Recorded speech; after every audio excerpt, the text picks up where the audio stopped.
kuya. Ubod. Ay, lagibas na yan. Ang gabap sila ito yung parang dilagin sa kanan. Lagibas na ito. Na ay, iba na ang kulay eh. Oh. Ito eh. Good pa kuya. Ay, nakuha na ito yung ubod. Oh. Hindi pa po. Nay, ito mo. Oh yan. Ay, hindi pa. Kunin ko po. Dadalhin ko sa amin. Uubodin ko pala. Teka lang. Dadalhin ko nga po sa amin. Mga kaisag, kukuhanin po natin pang ulam po. Ubod po ng niyog. Nabuhol po ay. Maigi din pong magataan.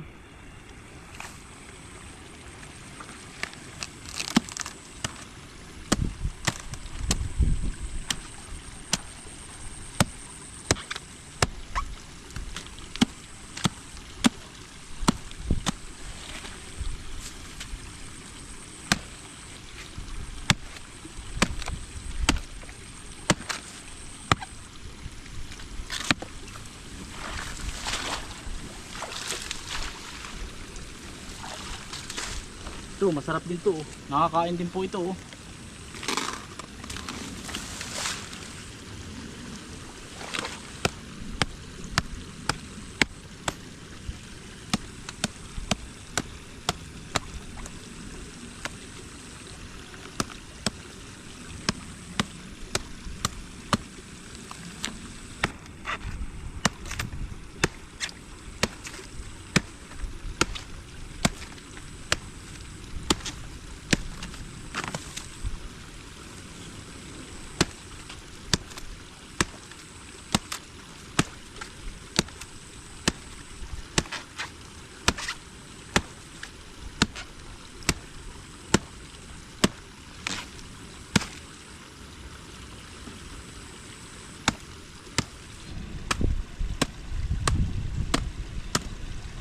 Doon, sa tabi na tayo.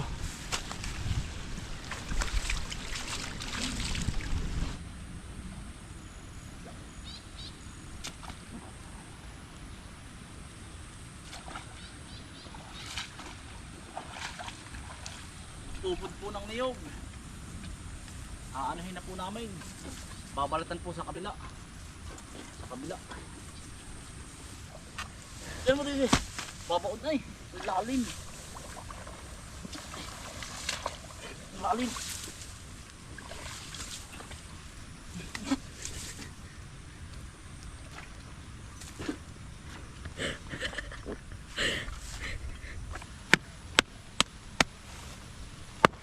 Yan, sa mga ano po, mga lumaki na sa abroad. Ganito po ang pag-aano ng pag-uubod po. Atay-atay lang po at yun eh napupunggi po yung ungus.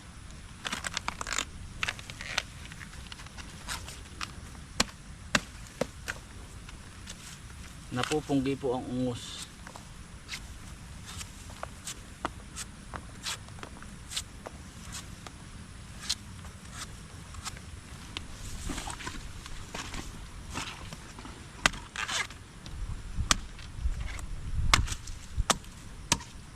Ayan, mga kaisan, ito na yun.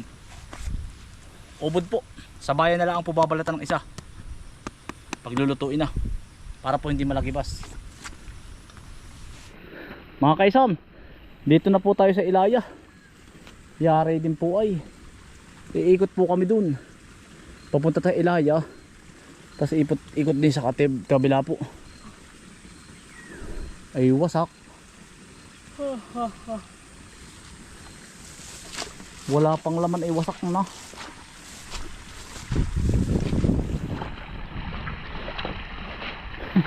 Hindi na ako makabusis mga kainsan ay. Ang hihinayang. Ito po ang wala nang maaani mga kainsan. Kakaunti na po ito. Gawa ng tulyapis pa ay nagkagana rin na.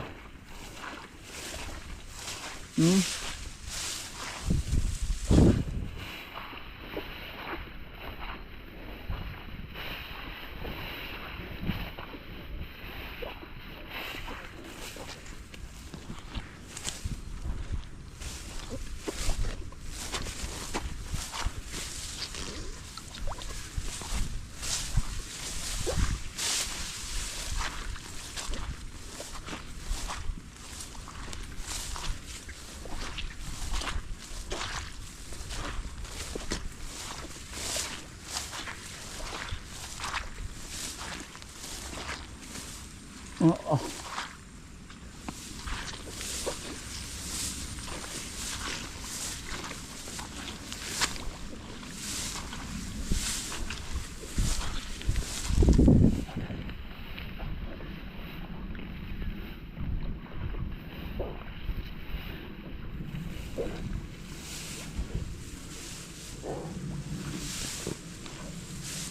Busa.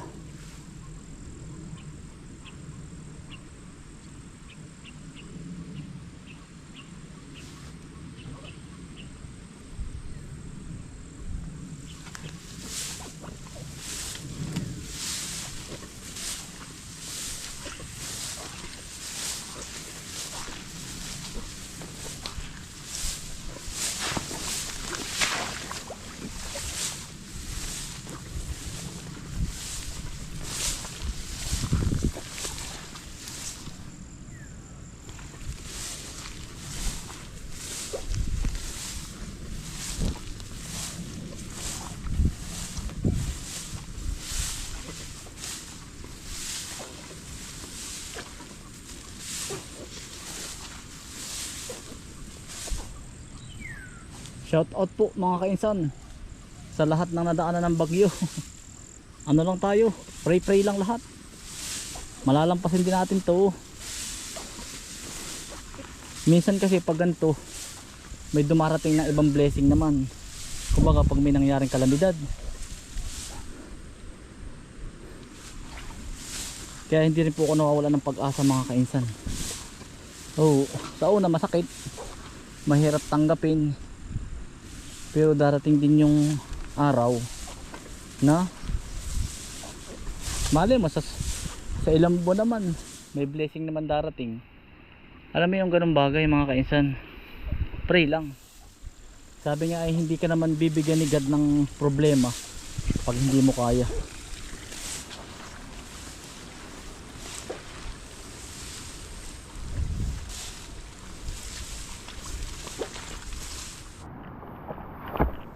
Ari pong mga kainsan, aring kabaak namin nadali na po ari, nagapas na. Ari po ang ano, hindi pa.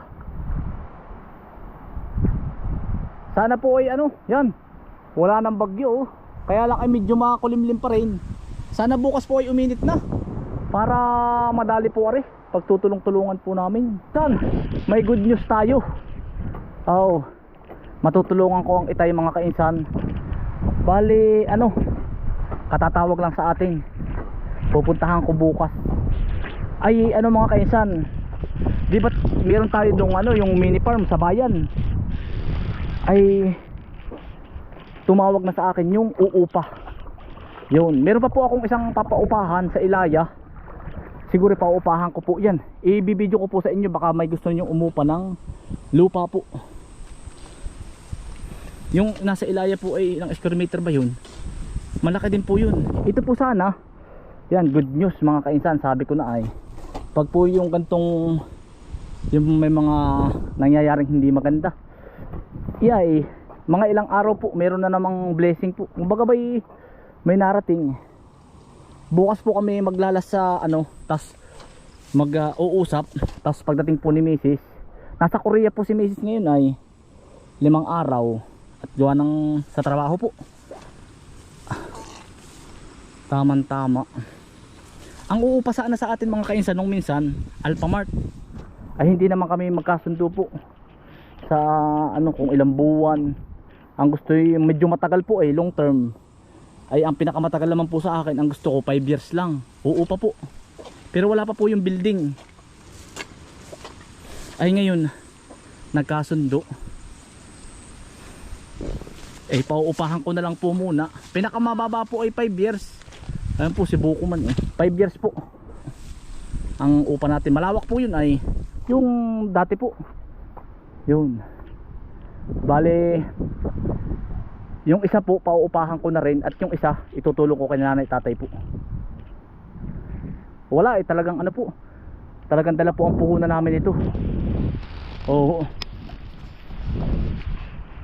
tamang-tama po yung investment namin doon.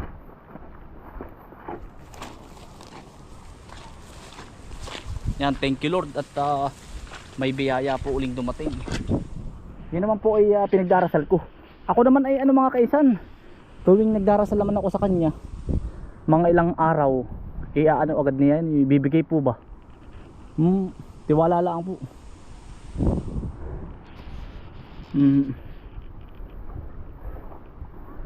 Doon sa isang pwesto natin mga kainsan sa bypass naman po, pwede rin pong tayuan ng ano po, restaurant o ano.